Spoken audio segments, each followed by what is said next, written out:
नमस्कार, देश की बात में हाजिर हैं। पहले बात बिहार के सियासी घमासान की। एक तरफ जमीन के बदले नौकरी मामले में लालू प्रसाद यादव उनकी पत्नी राबड़ी देवी को आरोपी बनाते हुए उनके नाम पर एफआईआर दर्ज की गई है।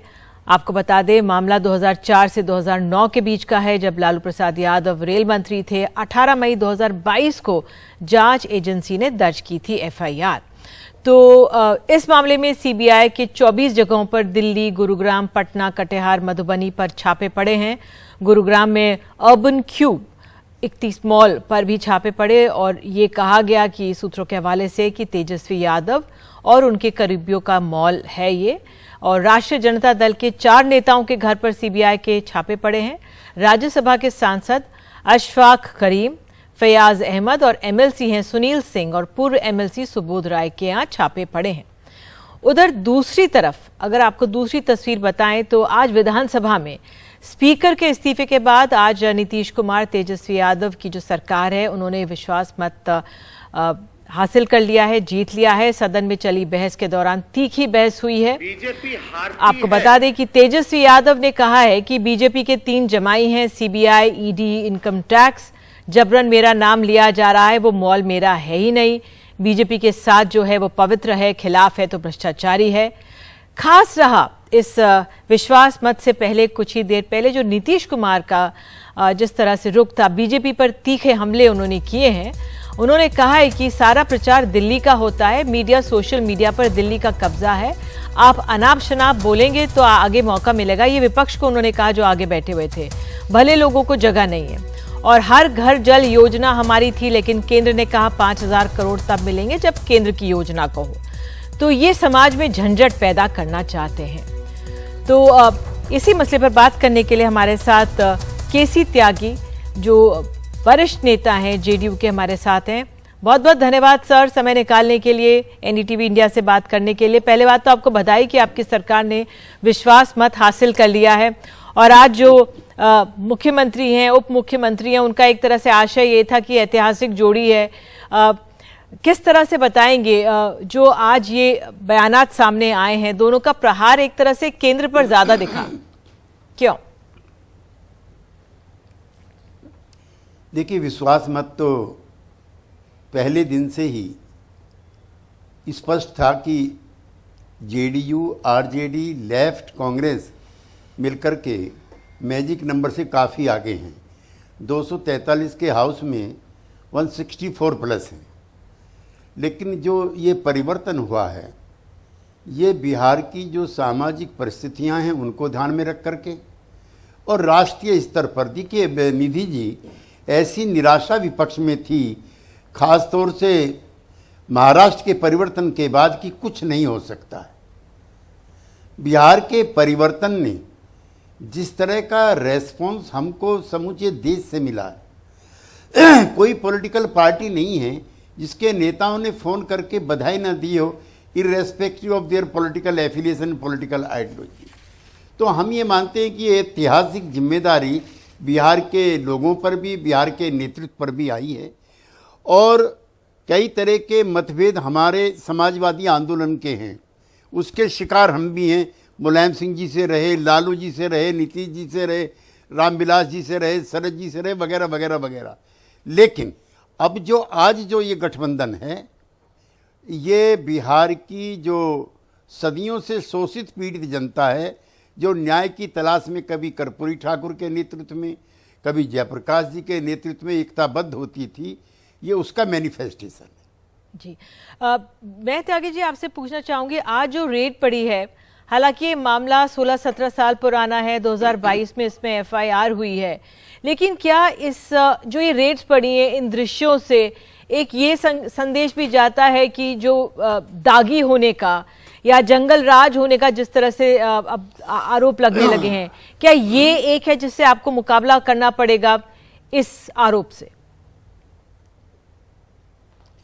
निधि जी, मैं भारत सरकार के विभिन्न नियमों के तहत जो बने संगठन हैं, उसकी वैधता पर मैं कोई सवाल नहीं उठाना चाहता।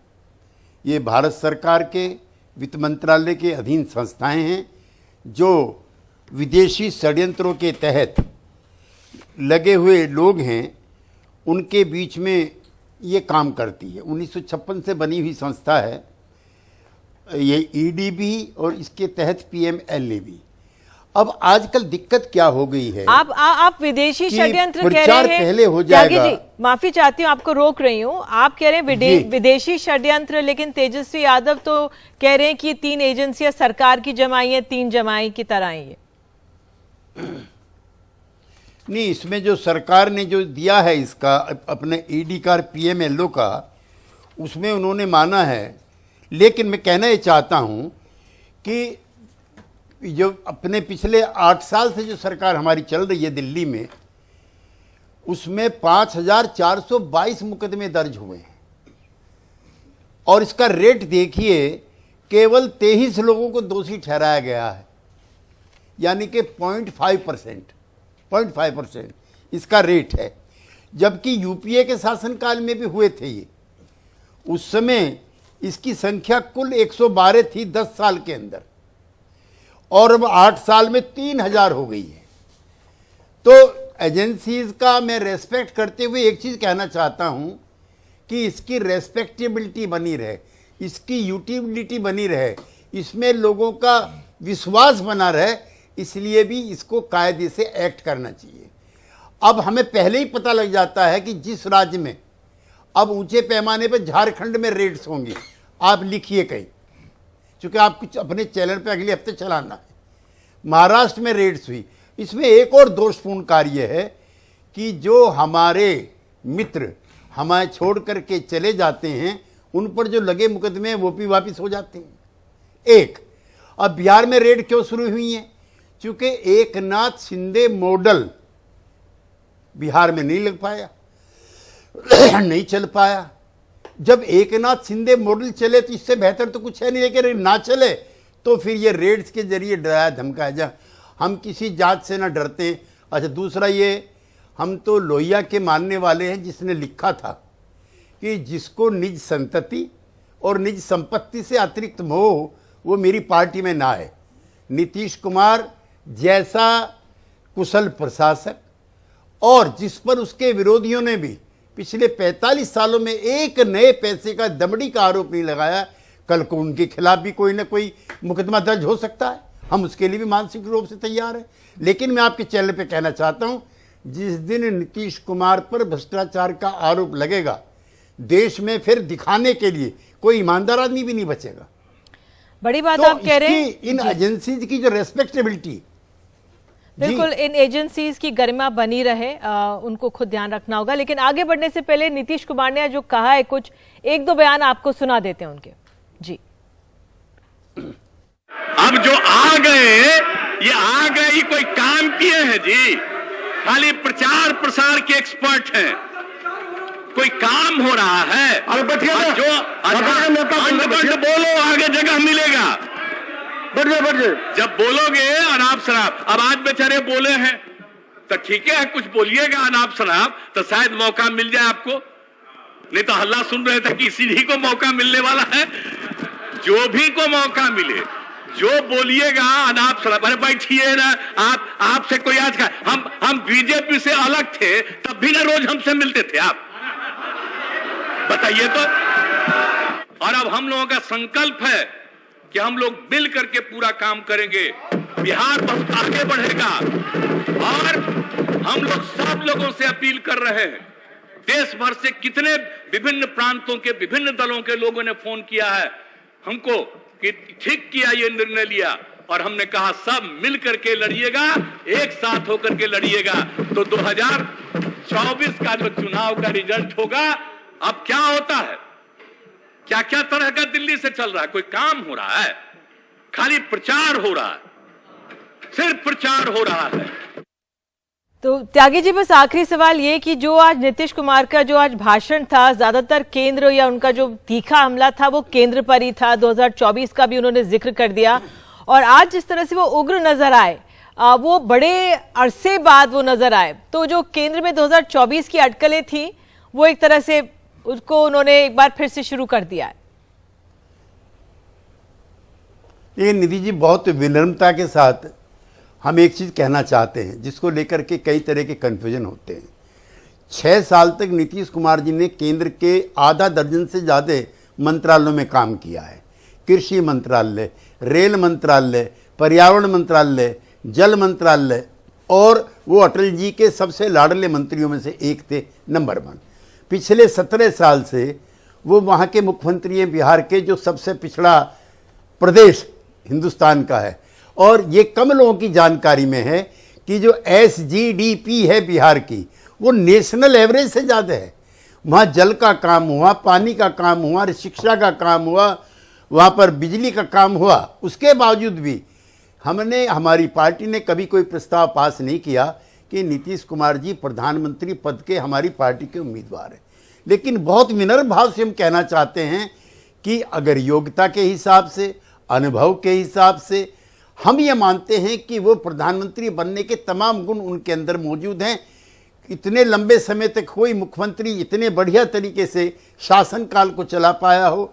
वो जेपी के जो फौज थी उसके अग्रगण्य सेनानी थे, कर्पूरी ठाकुर के निकट साथियों में से थे। आज जो पॉलिटिकल वैक्यूम है, जो निराशा है, वो बिहार के परिवर्तन से टूटने का काम हुआ है। इसलिए समूचे देश के जो परिवर्तन की चाह रखने वाले लोग हैं, उनकी निगाहें नीतीश कुमार पर गई हैं। बिल्कुल। और इस तरह की चर्चाएं सर, गुजरात में भी आम आदमी पार्टी के नेता अरविंद केजरीवाल पहुंचे हुए हैं, पश्चिम बंगाल में ममता बनर्जी भी हैं, लेकिन विपक्ष एक तरह से अब मुखर हो रहा है। ये अपने आप में लोकतंत्र को मजबूत करने वाली बात है। आप जुड़े हमारे साथ, बहुत बहुत धन्यवाद समय निकालने के लिए। तो बहरहाल आगे बढ़ते हैं। हमने बिहार से अब दिल्ली की बात करते हैं। आम आदमी पार्टी के 4 विधायकों का दावा है कि बीजेपी ने पैसे ऑफर किए और पार्टी में शामिल होने के लिए 20 करोड़ का ऑफर है, साथ ही दूसरे विधायक लाने पर 25 करोड़ का है। आम आदमी पार्टी के विधायक सोमनाथ भारती, संजीव झा, कुलदीप कुमार, अजय दत्त ने किया है ऐसा दावा। सोमनाथ भारती ने कहा है कि बीजेपी के नेता ने उनसे कहा है कि साथ आ जाओ, नहीं तो मनीष सिसोदिया जैसी दुर्गति करेंगे। वहीं आम आदमी पार्टी के विधायक कुलदीप कुमार ने कहा है कि पश्चिम दिल्ली के बीजेपी के एक बड़े नेता ने उन्हें 20 करोड़ का ऑफर दिया है। नहीं मानने पर CBI ED का जिक्र किया है। आइए सुनते हैं राज्यसभा के जो नेता हैं उनके, संजय सिंह, उनका क्या कहना है।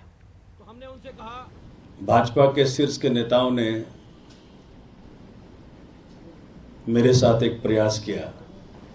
कहते हैं कि 20 करोड़ रुपया आपके लिए तैयार है, जिस वक्त चाहोगे राजी हो जाओगे, पहुंच जाएगा। तो और विधायकों को अगर लेकर के आओगे तो आपका रेट 25 का और बाकियों को 20 का। उन्होंने मुझे कहा कि भाई साहब, अब आम आदमी पार्टी का कोई भविष्य नहीं है। अगर आप आम आदमी पार्टी छोड़ते हैं तो आपको 20 करोड़ रुपए दिए जाएंगे। और बिल्कुल जैसा सोमनाथ भाई ने कहा कि चूंकि आप पुराने विधायक हैं, आपके रिश्ते बाकी विधायक से अच्छे हैं, तो अगर आप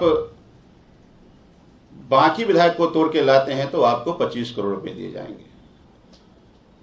और अगर भारतीय जनता पार्टी में आप शामिल होते हैं तो 20 करोड़ रुपए आपको दिए जाएंगे। और आपके संपर्क में जो भी साथी विधायक हैं जिनको आप ला सकते हैं, अगर उनको भी आप लेकर आते हैं तो 20-20 करोड़ रुपए उनको और 25 करोड़ रुपए आपको दिए जाएंगे। मैंने कहा मनीष सिसोदिया तो बेकसूर है। कह रहे हमें पता है वो बेकसूर है, हम जानते हैं। एक दूसरे स्टेट के मेरे जानकार हैं जो पूर्व में सांसद रहे हैं, उन्होंने मुझे कांटेक्ट किया और उन्होंने मुझे कहा कि भाई दिल्ली की सरकार गिरने वाली है और तुम आम आदमी पार्टी छोड़कर बीजेपी के साथ आ जाओ। भाजपाइयों, मैं तुमको बताना चाहता हूं, आदरणीय नरेंद्र मोदी जी, मैं आपको बताना चाहता हूं, आपने शिंदे और उनके विधायकों को धमकाकर तोड़ लिया होगा। आपने कर्नाटक के विधायकों को, कांग्रेस के विधायकों को धमकाकर तोड़ लिया होगा। लेकिन ये दिल्ली है, देश की राजधानी है, यहां पर अरविंद केजरीवाल को जनता ने प्रचंड बहुमत से चुना है। एक बार 67, एक बार 62 और पहली बार 28, 3 बार सरकारें बनाई हैं। कभी भी हमारा विधायक टूटा नहीं।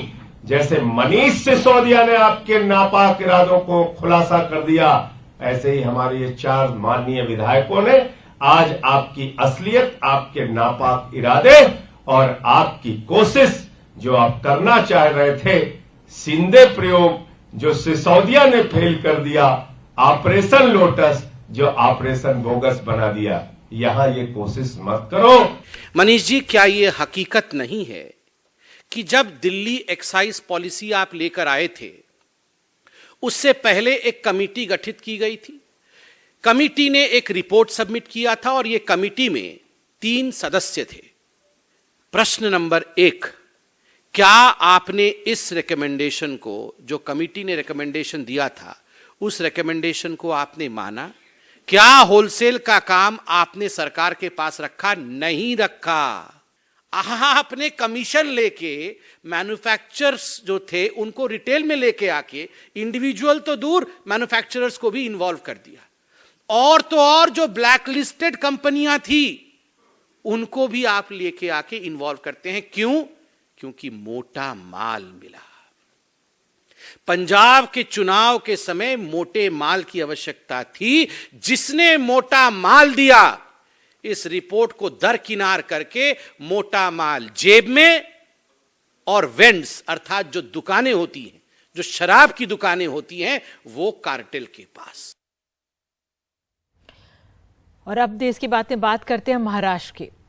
महाराष्ट्र में सत्ता परिवर्तन के बाद उद्धव ठाकरे के बेटे आदित्य ठाकरे राज्यव्यापी दौरा कर रहे हैं। संवाद, निष्ठा यात्रा, शाखा सम्मेलन कर रहे हैं। उनके दौरों में भीड़ तो दिख रही है, पर क्या ये वोटों में तब्दील होगी?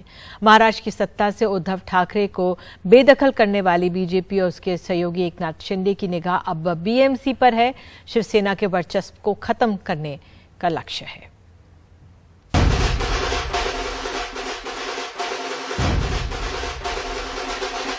जूनियर ठाकरे अपने पिता की खोई जमीन फिर हासिल करने के लिए जी जान से जुट गए हैं।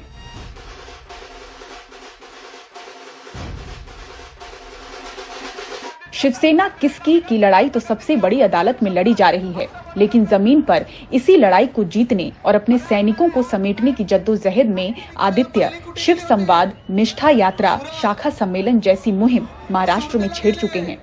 लगातार संवाद यात्रा में आप बहुत बिजी हैं, महाराष्ट्र में दौरे कर रहे हैं आदित्य, और जो रिस्पांस मिल रहा है, खबर आ रही है कि बीजेपी में भी कहीं ना कहीं हलचल हो रही है रिस्पांस को देखकर। उनमें क्यों हलचल हो रही मुझे पता नहीं, लेकिन गद्दारों में तो हलचल हो रही है, ये मुझे पता है। 2-3 वहाँ के उस गुट के जो विधायक है वो आके मिलके गए। नज़र कैद में है तो कुछ ज़्यादा कर नहीं सकते, लेकिन यही उम्मीद है कि सुप्रीम कोर्ट में न्याय मिलेगा। एकनाथ शिंदे जो मुख्यमंत्री है इस वक्त, हालांकि आप लगातार कहते हैं कि वो रियल मुख्यमंत्री, सच में मुख्यमंत्री है कि कोई और मुख्यमंत्री है? मुंबई में ये मौका शिवसेना शाखा के उद्घाटन का भले ही रहा हो, लेकिन आदित्य बार बार यही याद दिलाने की कोशिश करते रहे कि उनके पिता और पार्टी के साथ उनके ही लोगों ने गद्दारी की और यही भावना उन्हें सत्ता में वापस लाएगी। यही पूरी भावना है महाराष्ट्र की, सिर्फ हमारे कार्यकर्ता की नहीं, लेकिन जो भी लोग राजनीति में है या नहीं है, किसी भी पार्टी के हो, उनको ऐसा लग रहा है कि एक अच्छे आदमी के पीठ में इन्होंने छुरा कुपसा है। इधर महाराष्ट्र में अपनी सरकार गिरने के बाद महाविकास अघाड़ी की पहली बैठक को लेकर कहा जा रहा है कि तीनों सहयोगी पार्टियों ने मंगलवार को यह फैसला किया कि शिवसेना, एनसीपी और कांग्रेस विधानसभा और लोकसभा दोनों चुनाव एक साथ लड़ेंगी, जबकि स्थानीय निकाय चुनावों को साथ लड़ने पर कोई सहमति नहीं बन सकी है।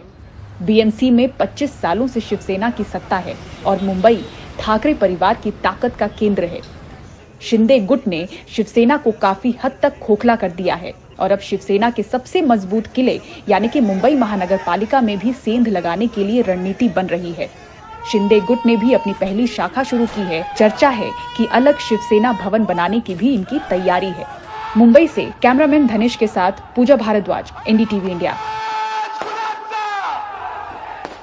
और देश की बात में आगे आपको ले चलेंगे मध्य प्रदेश। यहाँ पर जो निलंबित थे उनको भी ले लिया गया है जांच टीम में।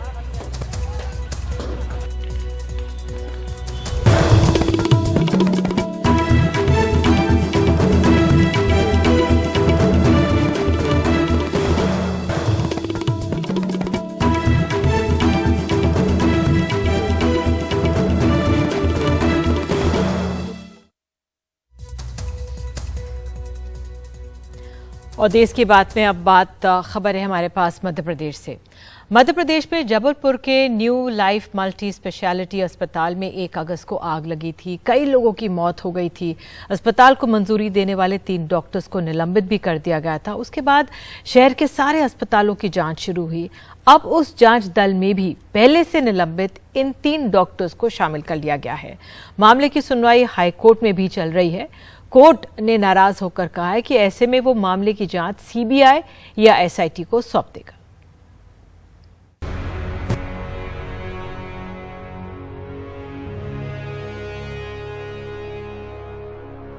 ऐसे जो भी मतलब हॉस्पिटल हैं फर्जी हैं उनको सील कराया जाए, जांच पड़ताल करके लाइसेंस रद्द करा जाए। हम लोग ये चाहते और कुछ नहीं, क्योंकि ऐसे हादसे होते रहते, कोई नेता ध्यान नहीं देता, ना कोई ध्यान देता। जिसके घर का गया आता वही ध्यान देता। जान ही बहुत कीमती होती है, 5 लाख रुपए क्या करेंगे। चौथी बार उसने उठाया, सिर्फ इतना ही बोला, पापा पापा आग लग गई है पापा। जबलपुर के new life multi speciality hospital में 1 अगस्त को भीषण आग लग गई। 8 लोग जिंदा जलकर मर गए, 18 घायल हुए। इसके बाद अस्पतालों में फायर सेफ्टी को लेकर सवाल उठे।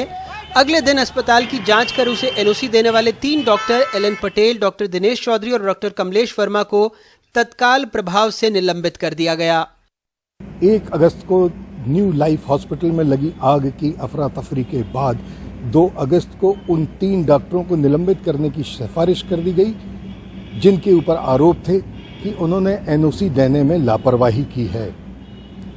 सीएमएचओ इस नोटशीट को लिखने के तुरंत बाद यह भूल गए कि जिन 3 डॉक्टरों को निलंबित करने की उन्होंने सिफारिश की है, उन तीनों डॉक्टरों को उस जांच दल में शामिल कर लिया, जिसके कंधों पर शहर की सभी अस्पतालों को जांच करने की जिम्मेदारी दी गई थी।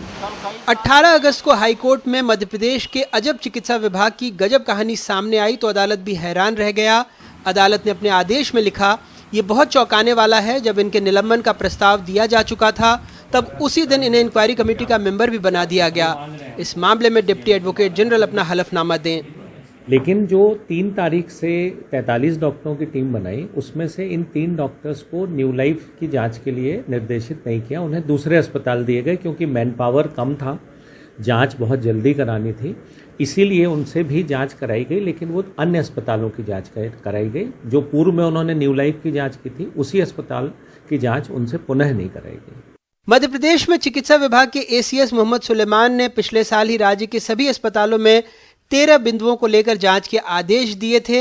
हैरत ये कि जांच दल को एक भी अस्पताल ऐसा नहीं मिला जहां नियमों को ताक पर रखा गया हो, जब तक इस मामले में एक आरटीआई दाखिल नहीं हुई। इस कमेटी ने एक भी अस्पताल को नियम विरुद्ध नहीं माना था। इवन सभी अस्पतालों को क्लीन चिट दे दी थी और सभी का चलना सही बताया था। इसके तुरंत बाद 1 महीने बाद जब हमने 3 अस्पतालों की आरटीआई लगा करके और उसी संबंध में जब कागजात मांगे तो इन्होंने बिना शिकायत के तत्काल सिर्फ आरटीआई लगते ही उनके लाइसेंस निरस्त कर दिए और बताया कि इनमें ये कमियां थी। अर्थात इससे ये पता चलता है कि मध्य प्रदेश में जो 6 अगस्त 2021 को जांच हुई थी, वो सभी जांच जो है फर्जी हुई थी और उसकी फर्जी रिपोर्टें बना करके अस्पतालों को फायदा पहुंचाया गया था। जबकि 1.5 साल में ही राज्य के 6 बड़े अस्पतालों में आग लग चुकी है। अगस्त 2022 में जबलपुर के new life multi speciality hospital में 8 लोगों की मौत हुई। जनवरी 2022 में इंदौर के मेदांता अस्पताल में आईसीयू में आग लगी। मई 2021 को अशोकनगर जिला अस्पताल में भीषण आग लगी। जून 2021 को खरगोन जिला अस्पताल के आईसीयू में आग लगी। हालांकि इन तीनों में मरीजों को बचा लिया गया। लेकिन नवंबर 2021 में भोपाल के कमला नेहरू अस्पताल में जो आग लगी थी, उसमें 12 बच्चे जलकर खाक हो गए थे। हालात ऐसे हैं कि फायर एनओसी के लिए आवेदन की पर्ची पर ही कोरोना काल में 200 से ज्यादा नए अस्पतालों को मंजूरी मिल गई थी। फायर एनओसी हमारा अगर नगर निगम देता है तो फायर एनओसी के बाद फिर जो हमारा हेल्थ डिपार्टमेंट होता है वो उनको लाइसेंस देते हैं। तो फायर एनओसी की शर्तों का पालन संबंधित एजेंसी ने किया है कि नहीं किया है, ये लाइसेंस देने के पहले हेल्थ डिपार्टमेंट को देखना चाहिए। कई बार सिर्फ आवेदन क्या होता है, उसकी पर्ची पर भी दे दे रहे हैं। तो वो दोनों तरफ से लापरवाही होती है और इसलिए इस तरह की घटनाएं होती हैं और इसमें सरकार सख्ती से अभी भी कार्रवाई की है। 2021 में हमने चिकित्सा शिक्षा स्वास्थ्य मंत्री के इलाकों से तस्वीर दिखाई कि कैसे मल्टी केयर मल्टी स्पेशलिटी अस्पतालों के बोर्ड लगे हैं। General surgery, internal medicine, gynaecology जैसी कई सेवाओं का दावा है, लेकिन एक बिस्तर, कोई मशीन नहीं, एक डॉक्टरों के नाम अलग अलग जिलों के अस्पताल में 10 से 12 जगहों पर वो भी बतौर रेसिडेंट डॉक्टर दर्ज हैं। भोपाल में 503 अस्पताल हैं, लेकिन 212 कोरोना काल में खुल गए। इंदौर में 274 अस्पताल हैं, 48 कोरोना काल में खुले। जबलपुर में 138 में से 34 कोरोना काल में खुले। ग्वालियर में 360 में से 116 अस्पताल कोरोना काल में खुले। ये भी जादू था कि सरकार को अपने महकमों के लिए 5000 डॉक्टर चाहिए, 16000 नर्सिंग स्टाफ चाहिए। वैकेंसी भी निकली, लेकिन कोई डॉक्टर नहीं आया, जो आए वो भी चले गए। लेकिन इन अस्पतालों ने बतौर प्रशासन सारी शर्तें पूरी कर दी। WHO के मुताबिक 1000 लोगों पर एक डॉक्टर होना चाहिए। देश में 11,082 लोगों पर औसतन एक सरकारी डॉक्टर है। मध्य प्रदेश में 16,996 लोगों पर। खैर, प्रशासन बहादुर ने जबलपुर के लिए नई टीम बना दी है, जिसमें डॉक्टरों के अलावा फायर सेफ्टी ऑफिसर और एक बिजली विभाग का अधिकारी भी होगा, जो अस्पतालों की जांच करेगा।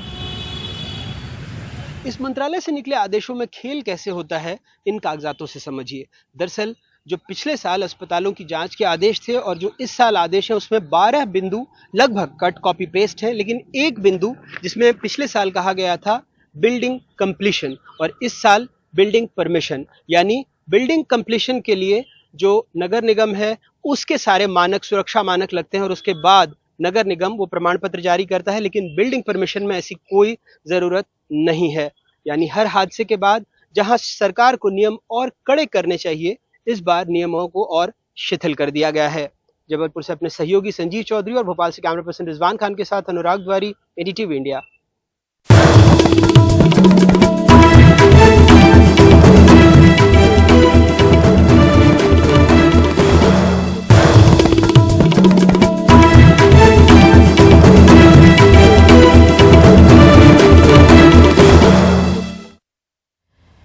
देश की बात में बात अब कर्नाटक की। सावरकर को लेकर कर्नाटक में माहौल गर्म है। श्री राम सेना ने फैसला लिया है कि गणेशोत्सव के पंडालों में वो सावरकर की तस्वीरें लगाएंगे। कांग्रेस पंडालों में गणेशोत्सव के दौरान सावरकर की तस्वीर पर सवाल उठा रही है। समर्थन हो या विरोध, येदियुरप्पा से लेकर सिद्धरामैया तक सबने सावरकर को थाम रखा है। संस्कृति और धर्म के नाम पर हिंसा की वजह से चर्चा में आई श्री राम सेना सावरकर के मुद्दे पर बीजेपी के साथ आ खड़ी हुई है। इस बार गणेश उत्सवों के पंडालों में सावरकर भी दिखेंगे। ये मुहिम श्री राम सेना ने छेड़ी है। हमें अपने कैंपेन के जरिए लोगों को बताना चाहते हैं कि सावरकर कौन थे। सभी गणेशोत्सव पंडालों में सावरकर की तस्वीर लगाई जाएगी।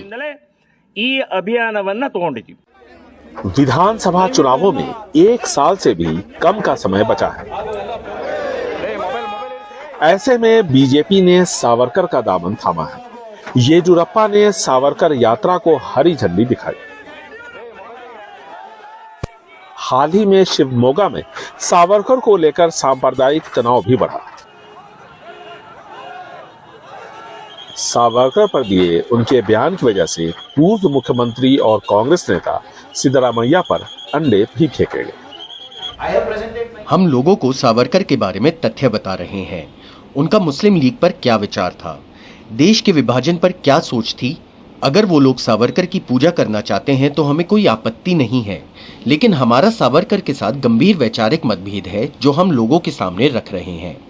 बीजेपी का सावरकर प्रेम और कांग्रेस का विरोध, इसके बीच आम लोग पिस रहे हैं। माहौल खराब होता है, सामाजिक ताना बाना बिगड़ता है। लेकिन विधानसभा चुनाव सामने हैं, ऐसे में राजनीतिक दलों को मुद्दों की तलाश है।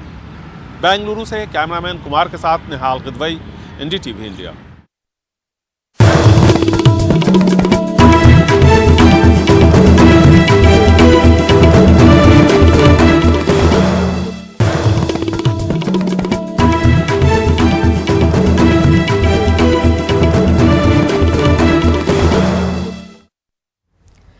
सुप्रीम कोर्ट के आदेश पर नोएडा के ट्विन टावर का ध्वस्तीकरण 28 अगस्त को होना है। उससे पहले बगल के सुपरटेक एमरल्ड और एटीएस विलेज में रहने वालों की सांसें ऊपर नीचे हो रही हैं। 2 रिहायशी टावर यहां ऐसे हैं जिनके ट्विन टावर से दूरी सिर्फ 10 मीटर है। कैसे ध्वस्त होंगे नोएडा के ट्विन टावर और क्या है लोगों की आशंकाएं, देखिए खास रिपोर्ट। नोएडा के सेक्टर 93A में कुतुब मीनार से भी ऊंचे 40 मंजिला ट्विन टावर्स को रविवार ठीक 2:30 बजे ब्लास्ट करके ढहा दिया जाएगा। ये दोनों इमारतें सिर्फ 9 सेकंड में जमीन दोज हो जाएंगी। इन दोनों टावर्स के आसपास 2 रिहायशी सोसाइटी हैं, सुपरटेक एमरल्ड और ATS विलेज। यहां रह रहे 7,000 से ज्यादा लोगों को रविवार सुबह 7 बजे अपना घर छोड़कर जाने और 4 बजे के बाद वापस आने के लिए कहा गया है। 52 साल के राजिंदर अपने परिवार के साथ ट्विन टावर के बिल्कुल बगल में सुपरटेक एमरल्ड सोसाइटी में रहते हैं। ब्लास्ट की जगह से राजिंदर के घर की दूरी सिर्फ 12 मीटर है। राजिंदर जिस टावर में रह रहे हैं उसे नोएडा अथॉरिटी ने विशेष प्रकार का कपड़ा लगाकर सील कर दिया है ताकि ब्लास्ट के बाद धूल अंदर ना आए।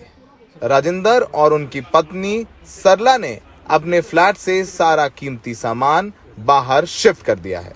हमारे जो वॉल हैंगिंग्स हैं, जो टेलीविजन है, उसको उतार लिया हमने दोबारा से। अच्छा। और एयर कंडीशनर को भी आपने एयर कवर कर दिया है हमने। आपने देखिए एसी भी कवर कर दिया है, यहाँ पर हमारे सहयोगी दिखाएंगे एसी कवर कर दिया है। साउंड लेवल इतना बढ़ जाएगा, जो ब्लास्ट होगा उसकी वजह से शीशे तो टूटेंगे ही टूटेंगे। आपको ऐसा लग रहा है? जो हमको लग रहा है। तो शीशे टूटेंगे आपको लग रहा है? हमको ही लग रहा है शीशे टूटेंगे, तो इसके अलावा कुछ और एप्रीहेंशन तो नहीं है अभी तक। तो लोग घबरा भी रहे हैं क्योंकि भारत में रिहायशी इलाके के इतने नजदीक कभी इतना बड़ा ध्वस्तीकरण नहीं हुआ। हम लोग बस ये लास्ट वीक है, इसी में ही तैयारी शुरू करी है। धीरे धीरे जैसे हम वॉल्स पे हैंगिंग्स लगी हुई हैं, पेंटिंग्स हैं, क्लॉक्स हैं, वो सब उतार रहे हैं और टीवीज़ को भी हम उतार के जाएंगे। सब लोग जितना भी जैसे कांच है, हमारे डोर्स विंडोज़ हैं, उन पे हम सेलो टेप लगा के जाएंगे। जैसे एस्टर 2 को अगर हम देखते हैं, next tower that is very near, मतलब वो उन्होंने कंटेनर्स रखे हैं, बट क्या श्योरिटी है कि वो ना हो, या मतलब उसकी कोई एश्योरेंस नहीं है ना कि वो कुछ भी हो सकता है।